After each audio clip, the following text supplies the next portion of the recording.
TGT PCT DPSP का combined session है। बिल्कुल हर क्लास हर एग्ज़ाम के लिए आपके लिए हेल्पफुल रहने वाला है। तो जुड़ जाइए मेरे साथ, स्किप नहीं कीजिएगा एक क्वेश्चन को, क्योंकि हर एक क्वेश्चन इंपॉर्टेंट है। हर तरीके को क्लास है, नई कॉन्सेप्ट है, नए नए क्वेश्चंस आपको देखने को मिलेंगे।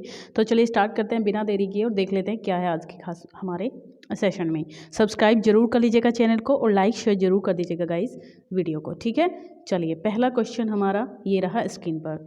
William Shakespeare, Julius Caesar, Antony and Cleopatra and Coriolanus are based on. तो ये किस पर बेसिस हैं? Holinshed chronicles, folk tales and legends, older Roman plays, Plutarch lives. Guys मैं आपको बता दूं ये तीनों प्ले इनके क्या हैं, ये इनके रोमन प्लेज हैं और जो रोमन प्लेज हैं इनके वो प्लूटार्च लाइव्स पे डिपेंड करते हैं, यानी कि डी ऑप्शन हमारा करेक्ट है। Keep up your bright swords for the dew will rust them, good signior you shall more command with years than with your weapons. तो ये लाइन आपको कहाँ पर मिलती है गाइज, ये बताना है। Roderigo and officers, Brabantio, Roderigo and officers, the duke and senators, या फिर मोंटेनो एंड कैसियो। तो इसकी अगर हम बात करें तो ये गाइज आपकी लाइन बनेगी बी ऑप्शन, ब्राबेंसियो, ठीक है। ब्राबेंसियो ये कहाँ पर मिलते हैं आपको? ओथेलो में मिलते हैं। रोड्रिगो एंड ऑफिसर्स के बीच ये बात होती है, ठीक है। In Shakespeare's time who own the rights to a theatrical script. Theatrical script का जो राइट होता था, अधिकार होता था शेक्सपियर के टाइम पे, वो किसके पास होता था? प्ले राइट के पास, the patron of acting company, the printer, the acting company, किसके पास होता था ये? तो इसमें आपका बन जाएगा ऑप्शन डी, यानी कि द एक्टिंग कंपनी के पास ये राइट होता था। Doctor Johnson defends Shakespeare's violation of the unities on grounds of. तो डॉक्टर जॉनसन जो है वो डिफेंड करते थे शेक्सपियर के वायोलेशन को, किस यूनिटीज़ को ग्राउंड बेस्ड बना करके? तो the reader's ability to reconstruct, the writer's freedom, the writer's limitations, या the rules of English drama. तो किस पर आप यहाँ पर जाएंगे? तो ये हो जाएगा ए, यानी कि the ability, readers ability to reconstruct. Okay, चलिए। They knew by his sophomoric remarks that he was still new in the field. मैंने यहाँ पे मार्क नहीं किया, मैं यहाँ पे कर देती हूँ। जो सोफोमोरिक है इसका मतलब आपको यहाँ पे बताना है क्या है इस ऑप्शंस के अंदर। कैजुअल, अनपैलेटेबल, इग्नोरेंट, या फिर इमेच्योर। देखिए सोफोमोरिक, कैजुअल का मतलब तो आपको पता है, कैजुअल होता है। अनपैलेटेबल होता है जो अच्छा ना हो, स्वादिष्ट ना हो, ऐसा आप समझ सकते हैं यहाँ पर।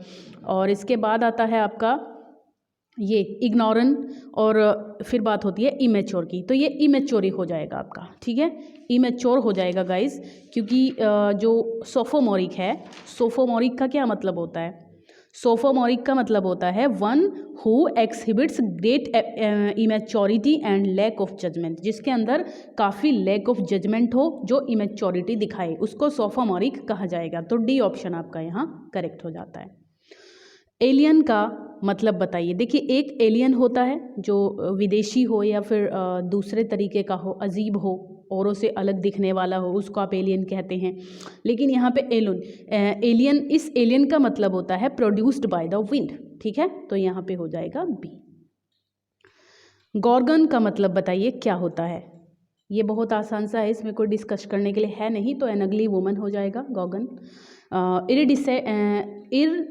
इरिडिसेंट, ठीक है। इरिडिसेंट का बताइए क्या मतलब होता है? इसका मतलब हो जाएगा रेनबो लाइक, या फिर पेवोनाइन भी कहते हैं इसको, पेवोनाइन। तो रेनबो लाइक आपका बन जाएगा। Wordsworth has described various stages of his association with nature. In which stage did he hear still sad music of humanity? आपको पता है कि टिंटन एबी में उन्होंने काफ़ी सारी स्टेजेस जो है इनका डेवलपमेंट, जो बॉयज़ मतलब चाइल्डहुड से लेके हुआ है, बचपन का, तो सारा उन्होंने स्टेज बाय स्टेज यहाँ पे दिखाया इस पोएम के अंदर। तो यहाँ कौन सी स्टेज पर वो सुनते हैं still sad music of humanity? तो ये फाइनल स्टेज पर सुनते हैं गाइस, ठीक है। चलिए इसके बाद है Wordsworth learned that words may build a princely throne on humble truth, ठीक है। ये बताइए आप इसमें क्या पूछा जा रहा है? Wordsworth learned that words may build a princely throne on humble truth. कहाँ से, कि किससे सीखी है उन्होंने? जो विलियम वर्ड्सवर्थ हैं उनकी बात करें हम लोग तो उन्होंने ये चीज़ कहाँ से सीखी है, तो ये आपका जो आंसर बनेगा वो बन जाएगा option I think Robert Burns होना चाहिए या ब्रिजेस गाइस। देखिए सारे के सारे रॉबर्ट हैं, है ना, सारे के सारे रॉबर्ट हैं, बट आपको देखना है कि कौन सा यहाँ पे आप रॉबर्ट, कौन से रॉबर्ट पे आप लोग जाएंगे।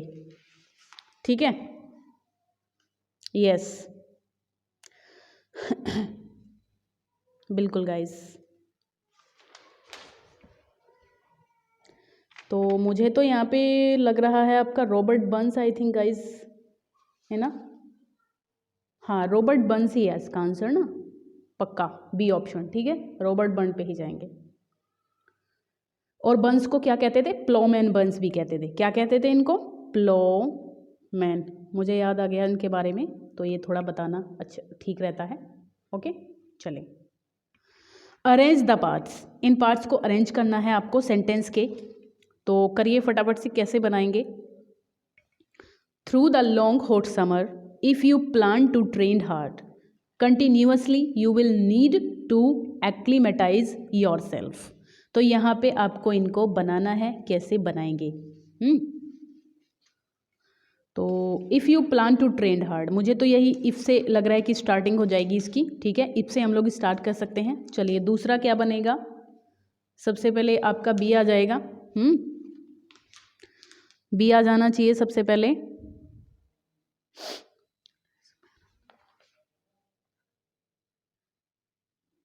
चलिए फिर if you plan to train hard तो you will need to acclimatize yourself through the long hot summer continuously, ऐसे ही बन जाएगा ना।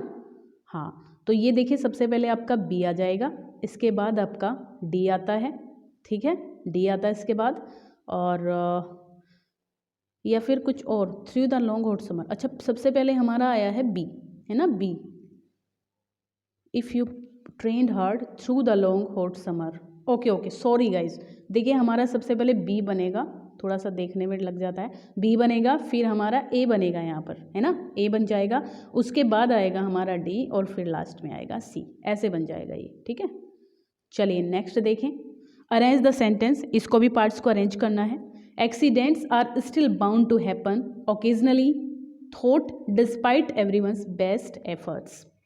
तो यहाँ सबसे पहले तो आपका क्या आएगा, सबसे पहले यही आ जाएगा डिस्पाइट एवरीवन्स बेस्ट एफर्ट्स, है ना, मतलब डिस्पाइट एवरीवन्स बेस्ट एफर्ट्स, इसके बाद बनना चाहिए डी, सबसे पहले आएगा इसमें।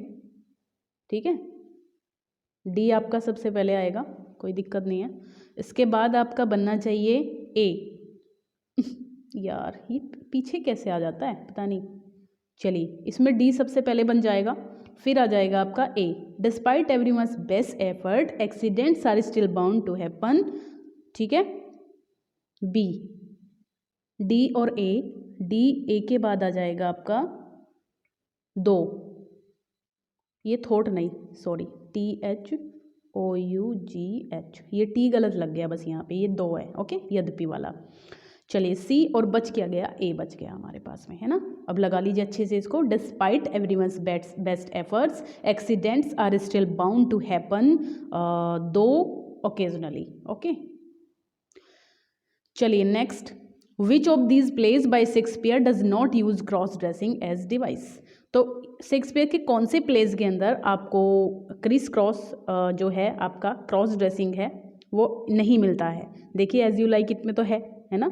देखिए ये होता है डिसगाइज होना, जैसे कोई बॉय है तो गर्ल की ड्रेस पहन रहा है प्ले के अंदर, या फिर कोई बॉय है वो गर्ल की पहन रहा है, गर्ल बॉय की पहन रही है, तो ऐसे क्रॉस ड्रेसिंग होता है।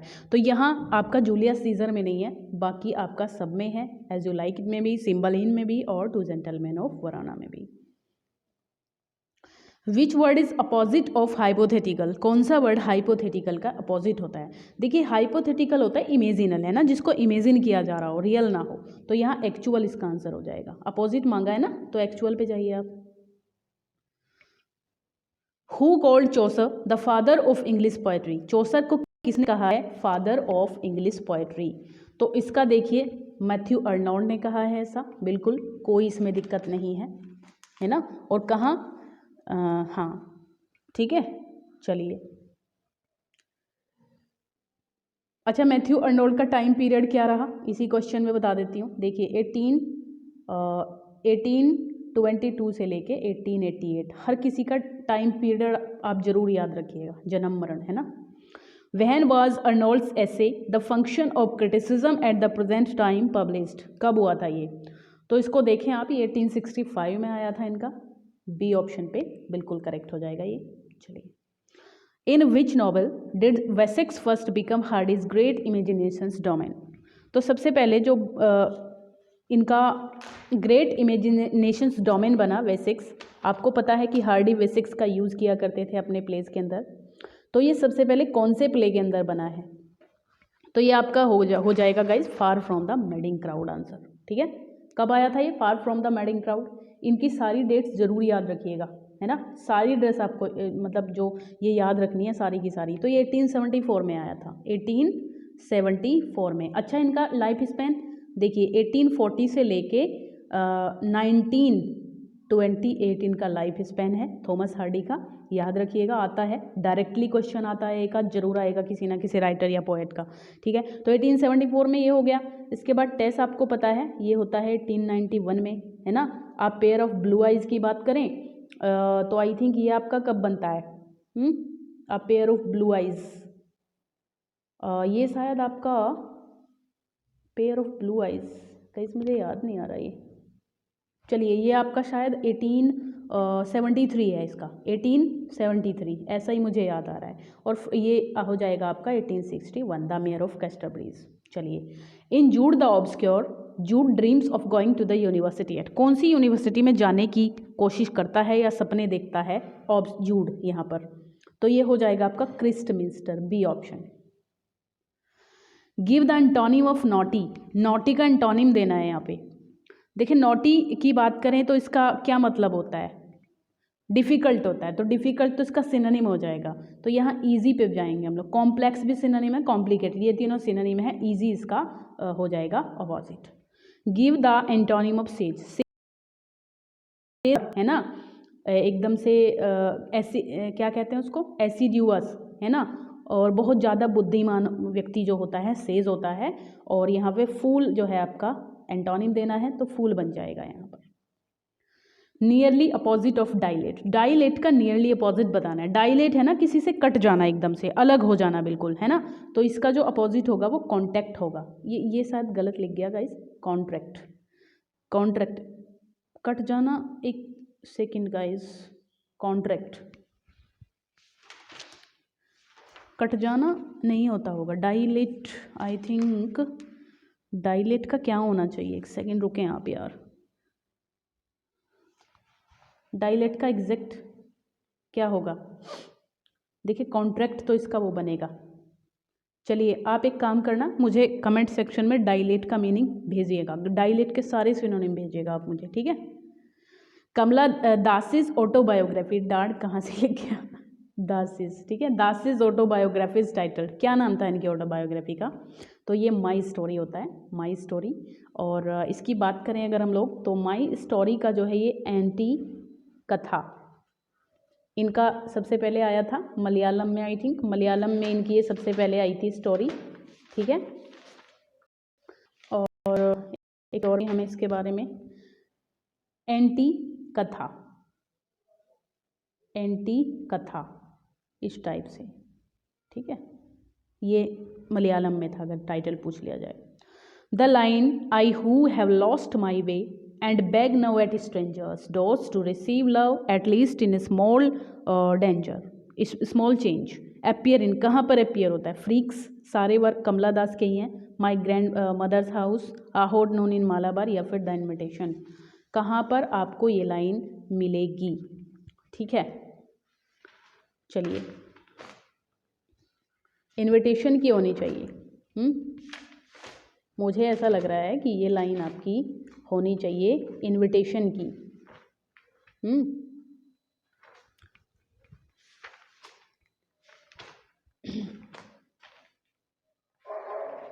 आपको क्या लग रहा है? सोचे माइंड में। ये माई ग्रैंड मदर्स हाउस की है गाइस, ठीक है। इसमें थोड़ा सा मुझे कंफ्यूज लग रहा है क्योंकि ऐसी ही लाइन एक इन्विटेशन की हुई है, बट यहाँ पे बी ऑप्शन है आपका, माई ग्रैंड मदर्स हाउस। चलिए, Kamala Das is was an Indian poet as well as leading writer. किस चीज़ की राइटर थी ये? उसके साथ साथ तो मैंने अभी आपको बताया था कि मलयालम में इनकी जो टी कथा नाम का इनका वो था, जो माई स्टोरी है वो सबसे पहले मलयालम में छापी गई थी और वो एंटी कथा के नाम से थी। तो यही आपका बन जाता है मलयालम, इसका आंसर रहेगा। In Paradise Lost which character narrates the story of the making of Eve from a rib in Adam's side. ये तो आपको पता है कि पैराडाइज लॉस्ट में ये बताया गया है कि जो रिब ने जो अपनी रिब से बनाया था एडम ने ईव को, बट ये नरेट किसने किया है? ठीक है, इसको नरेट किसने किया है, इसके बारे में हमें बताया किसने है, ये बताना है। तो एडम ने खुद बताया है गाइज, बुक 8 में। ठीक है, एडम ने खुद हमें ये बताया था, और बुक 8, ठीक है, बुक 8। चलिए, Milton's lament for his blindness, on his blindness इनकी एक पोयम है। आप सोचेंगे कि शायद उसी में बताया होगा, वैसे इसमें है नहीं, लेकिन इसका जो आंसर बनेगा आपका वो द नेटिविटी ओड बनेगा, क्योंकि द नेटिविटी ओड में उन्होंने अपने जो ब्लाइंडनेस है, लेमेंट, अपना जो दुख प्रकट किया था उसका इसी में किया था। ठीक है, तो ये डी हो जाएगा आपका। अच्छा, कब ये नेटिविटी ओड, चलिए 27 है क्वेश्चन, और who replies to Milton's question, कौन आंसर देता है मिल्टन के इस क्वेश्चन का? Doth God exact on his blindness की लाइन है, तो इन ऑन हिज ब्लाइंडनेस, तो Milton's inner voice, God himself, patience या फिर मरमर, मतलब वो बड़बड़ाता है, उसकी अंतरात्मा से आवाज़ आती है, या गॉड खुद जवाब देते हैं, या फिर उसका पेशेंस जवाब देता है। तो क्या आंसर आपका यहाँ पर बन जाएगा? ठीक है, बताइए इसको फटाफट से। तो इसमें पेशेंस होना चाहिए, पेशेंस ही होना चाहिए ना, क्योंकि पेशेंस को ही तो दिखाया गया है कि भगवान कोई भी कंडीशन अगर हमें दे रहे हैं तो बिल्कुल उसको पेशेंस हमें रखना चाहिए, अपनी स्किल को यूज़ करते रहना चाहिए। The train starts 6:10, so you had better be at the station 6, मतलब ट्रेन जो है वो भाई 6:10 पे स्टार्ट हो जाती है, तो ये बेहतर होगा कि तुम वहाँ पर रहो स्टेशन पे 6 बजे, है ना। You had better to be at the station, होना होगा तुम्हें स्टेशन पे 6 बजे कम से कम आना ही पड़ेगा। तो यहाँ पर बताइए कौन सी प्रीपोजिशन आप यूज़ करेंगे। तो इसमें देखिए जो स्टार्ट्स हो रही है, अगर पॉइंट ऑफ टाइम है तो बिल्कुल आप एट का यूज़ करेंगे वहाँ, है ना, और 6 से पहले आप बाई का करेंगे, एट का यूज़ करेंगे, और बाई तो सी में मिल रहा है हमें, ये एट आ जाएगा, यहाँ पे बाई आ जाएगा आपका। 29 question, there may be an index, यहाँ हो सकता है एक इंडेक्स हो सकता है, the end of this book, तो एट द एंड होता है, कोई दिक्कत नहीं इसमें, ये एट है, ठीक है, ये एट है, एट द एंड होता है। Milton's on his blindness is a, ये क्या है? स्पेंसरियन सोनेट है, पेट्रार्कन सोनेट है, ऑसिटन, ये पता नहीं कौन सी सोनेट है, फॉर्मलिस्ट, ये तो मैंने पहली बार सुनी है जीवन में, है ना, ये इस टाइप की सोनेट मैंने जीवन में पहली बार सुनी है गाइज, है या नहीं पता नहीं, बट मुझे नहीं लगता है कि ये इस नाम की कोई सोनेट होती है। ठीक है, तो ये आपका हो जाएगा बी ऑप्शन, क्योंकि पेट्रार्कन ही लिखते थे वो, पेट्रार्कन लिखते थे। पेट्रार्कन का क्या होता है भाई? ऑक्टेव होता है, ऑक्टेव होता है इसमें, और सेस्टेट होता है। ठीक है, स्पेंसरियन तो शेक्सपियर लिखते थे, स्पेंसन का क्या होता है? आपके 3 क्वार्टरेन होते हैं और एक कपलेट होता है लास्ट में, तो इस टाइप से आपकी स्पेंसरियन बन जाती है। ये बनती, इसकी जो राइम स्कीम होती है ए बी बी ए, ठीक है, A B B A, C D E, C D E, या C D C, C D C. ठीक है, चलिए, ओके गाइस, यही थे हमारे 30 क्वेश्चन। आई होप आपको अच्छे लगे होंगे, और जल्दी से जल्दी आगे भेजिए वीडियो को, ताकि ज़्यादा लोग जुड़े और हम और बेहतर कर पाएँ। ठीक है, bye bye, take care guys, पढ़ते रहिए।